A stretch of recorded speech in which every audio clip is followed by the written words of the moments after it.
السلام علیکم دوستو، میں ہوں آپ کا میزبان راشد علی اور آپ دیکھ رہے ہیں میرا یوٹیوب چینل آرس ٹی وی۔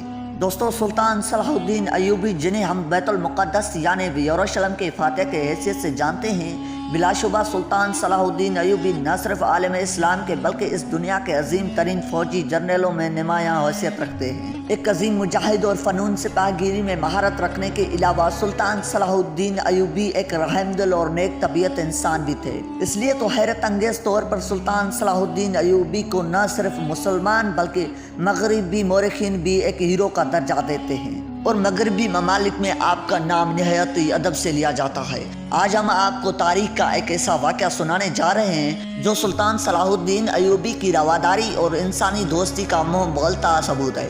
یہ 1183 عیسوی کا زمانہ تھا۔ اس دور میں انطاکیہ نامی ریاست پر رجنل نامی ایک شخص حکمران تھا۔ رجنل مسلمانوں سے سخت نفرت کرتا اور طرح طرح کے طریقوں سے انہیں اذیت دیتا۔ اکثر بیشتر وہ مسلمان مسافروں اور حاجیوں کے قافلوں پر حملہ کرتا اور انہیں قتل کر دیتا۔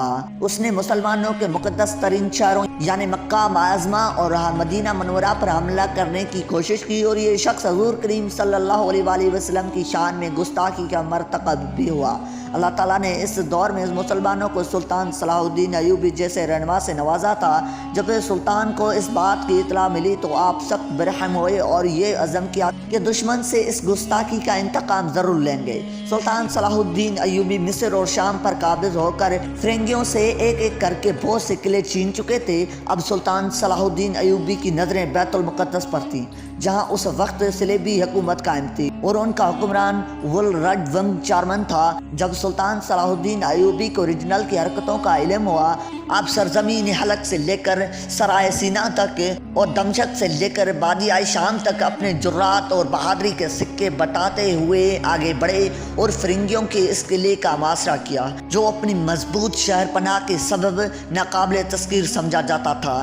یہ مقام پہاڑوں کے درمیان کچھ اس طرح واقع تھا کہ اسے فتح کرنا ناممکن تھا۔ اس شہر کا نام کرک تھا۔ بہت سے لشکر آئے اور مایوس لوٹ گئے، مگر یہ فتح نہ ہو سکا۔ اس مرتبہ سلطان صلاح الدین ایوبی نے اپنے بھائی عادل سے فوجی امدادی مدد طلب کی اور پوری قوت کے ساتھ کرک نامی شہر پر حملہ آور ہوئے۔ شہر کے چاروں اطراف منجنی کے نصب کر کے سنگ باری شروع کر دی گئی، جب دوسری طرف اہل شہر کی خود اعتمادی کا یہ علم تھا کہ وہ خوب سامان رسد جمع کر کے اپنے گھروں میں چین و سکون کی زندگی گزار رہے تھے۔ انہیں لگتا تھا کہ پچھلے معاشروں کی طرح یہ معاشرہ بھی ناکام ہوگا۔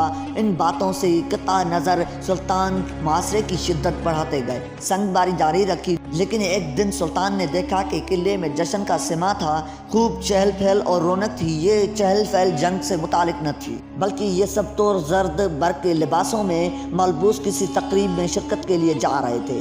طرح طرح کے کھانوں کی خوشبوئیں فضا میں پھیلی ہوئی تھی۔ یہ دراصل ایک شادی کی تقریب تھی جو رجنل کے سوتلے بیٹے ہیمری آف توران اور بیت المقدس کے بادشاہ بائلڈنگ کی بہن کے درمیان انجام پا رہی تھی۔ غروب آفتاب کے وقت قلعے کا دروازہ کھلتا ہے اور 40 آدمی سروں پر تباہ کے لیے سلطان صلاح الدین ایوبی کے لشکر کی جانب بڑھتے ہیں۔ ان کا سردار سلطان صلاح الدین ایوبی کی خدمت میں پیش ہو کر عرض کرتا ہے کہ اے آقا، مجھے ہیمری آف توران کی مانند سے یہ خط دے کر بھیجا ہے، اور ساتھ ہی اپنے بیٹے کی شادی کی خوشی میں کچھ کھانا اور تحفے تحائف بھی آپ کی خدمت میں ارسال کیے ہیں۔ سلطان نے مسکراتے ہوئے وہ خط اس کے ہاتھ سے لے لیا۔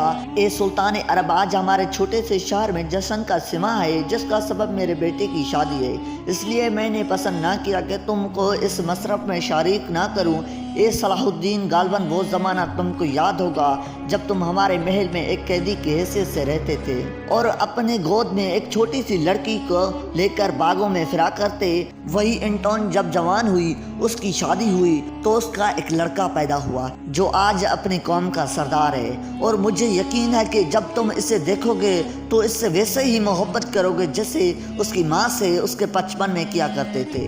وہ انٹون میں ہوں اور میرا ہی بیٹا ہے، اس لیے اس تقریب کی خوشی میں کچھ کھانا اور تحائف بھیجتی ہوں تاکہ تمہاری فوج بھی اس مسرت میں ہمارے ساتھ شریک ہو۔ اے سلطان عرب، مجھے امید ہے کہ تم اس چھوٹی سی لڑکی کی یاد کو اپنے دل میں کبھی مخو نہ کرو گے، جس سے کبھی تم نے ایک بیٹی کی طرح انتہائی محبتوں اور شفقتوں سے نوازا تھا۔ اور اس کی طرف سے یہ حقیر سا ہدیہ قبول کرو گے۔ جس وقت سلطان یہ خط پڑھ چکے تو بے اختیار آپ کی آنکھوں سے آنسو جاری تھے۔ آپ نے قاصد سے فرمایا کہ اپنی ملکہ سے جا کر کہہ دو کہ سلطان صلاح الدین ان ایام کو کبھی نہیں بھول سکتا کہ وہ جب اہل فرنگ کے محل میں ننھی انٹون کو آغوش میں لیے پھرتا تھا۔ آج تک اس کے بدل میں معصوم انٹون کی نقوش اسی طرح تازہ ہے اور نہیں جانے کتنی مرتبہ وہ اس کی یاد میں بےقرار ہوا ہے۔ میری طرف سے دلہا اور دلہن کو ڈھیروں دعائیں اور کہہ دو کہ میں نہایت فخر اور مسرت کے ساتھ اس تحفے کو قبول کرتا ہوں اور اپنی فوج کو حکم دیتا ہوں کہ وہ بھی اس مسرت میں شریک ہو اور اس برج کے پاس حملہ نہ کیے جائیں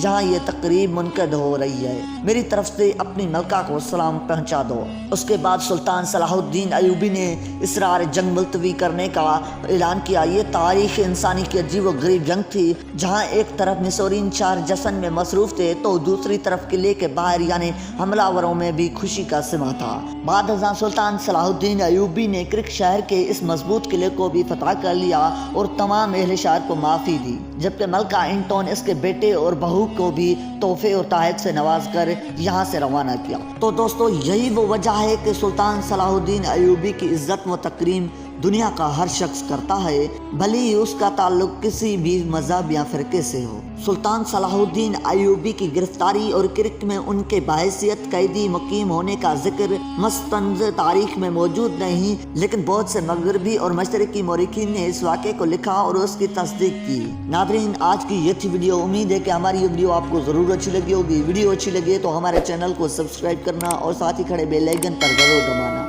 تاکہ ہر دنیا کی مفید معلومات آپ تک سب سے پہلے پہنچ سکے۔ ملتے ہیں ایک نیکسٹ ویڈیو کے ساتھ، تب تک کے لیے اللہ حافظ۔